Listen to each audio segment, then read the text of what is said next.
ঘরোয়া উপকরণ দিয়ে আজকে তৈরি করে দেখাবো গরুর মাংসের কাবাব। খুবই মজাদার এই কাবাবটি আপনি চাইলে খুব সহজে বানিয়ে নিতে পারেন আমার দেখানো পদ্ধতিতে। হ্যালো ভিউয়ান, আসসালামু আলাইকুম। গরুর মাংসের কাবাব বানানোর জন্য আমি কিছু গরুর মাংস ছোট করে কেটে নিচ্ছি। গরুর মাংসগুলো আমি সেদ্ধ করে কিমা করে নিব। আপনারা চাইলে কাঁচা কিমা করে নিতে পারেন। এখন আমি গরুর মাংসে দিয়ে দিচ্ছি স্বাদ মতো লবণ, হাফ চামচে লাল মরিচের গুঁড়া, হাফ চামচ ধনিয়া গুঁড়া, হাফ চামচের কম হলুদ, হাফ চামচ আদা, হাফ চামচ রসুন। 1 কাপ পরিমাণের পানি দিয়ে সবগুলো উপকরণ ভালো করে মিক্স করে এখন মাংসগুলো তুলে দিচ্ছি সেদ্ধ করার জন্য চুলায়। পেঁয়াজ কেটে নিয়েছি। পেঁয়াজে 1 চিমটি পরিমাণের লবণ মেখে রেখে দিব যেন পেঁয়াজে তার গা থেকে পানি ছেড়ে দেয়। গরুর মাংসগুলো আমি হাফে সেদ্ধ করেই নিয়েছি। এখন সেদ্ধ করা মাংসগুলো আমি একটি মিক্সার জারে নিয়ে নিয়েছি কিমা করার জন্য। কিমা করা হয়ে গিয়েছে। কিমাটা আমি খুব ভালো করে ব্লেন্ড করে নিয়েছি যেন মাংসের কিমায় কোনো আঁশ না থাকে। এখন আমি কিমায় দিয়ে দিচ্ছি 2 চামচ পরিমাণের কাঁচামরিচের পেস্ট। কুচি করে দিয়ে দিচ্ছি কিছু ধনিয়া পাতা।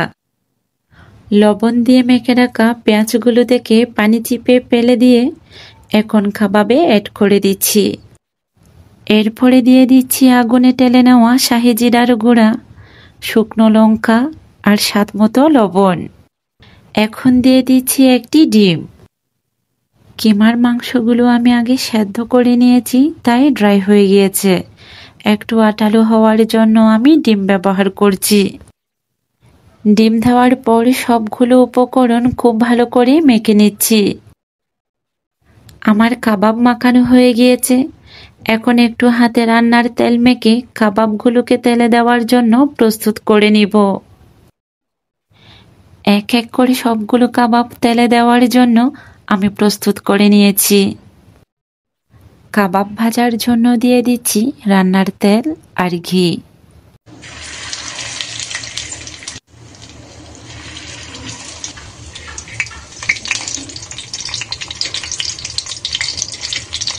কাবাব ভাজার সময় এই ধরনের কড়াই ব্যবহার করার চেষ্টা করবেন, কারণ কাবাবগুলোর 50% হবে তেল আর ঘিয়ের মাঝে আর 50% হবে গরম কড়াইয়ের ভাবে। আমি কাবাবগুলো তেলে ভেজে নেওয়ার পর কাবাবের উভয় পিঠ গরম কড়াইয়ে ছেঁকে নিয়েছি। কাবাবের মাংস যেহেতু আমি পূর্বে সেদ্ধ করে নিয়েছি তাই কাবাব তেলে ভেজে নিতে আমার বেশি সময়ের প্রয়োজন হয়নি। পোলাও বা বিরিয়ানির সাথে কাবাব খেতে খুব ভালো লাগে। আপনি চাইলে সন্ধ্যার নাস্তা হিসাবে খেতে পারেন। আপনি চাইলে কাবাবগুলো 6 মাসের জন্য ফ্রোজেন করে রাখতে পারেন। তেলে ভেজে নেওয়ার 10 মিনিট আগে কাবাবগুলো নামিয়ে রাখবেন। এরপরে চটে জলদি তেলে ভেজে কাবাবগুলো পরিবেশন করতে পারবেন।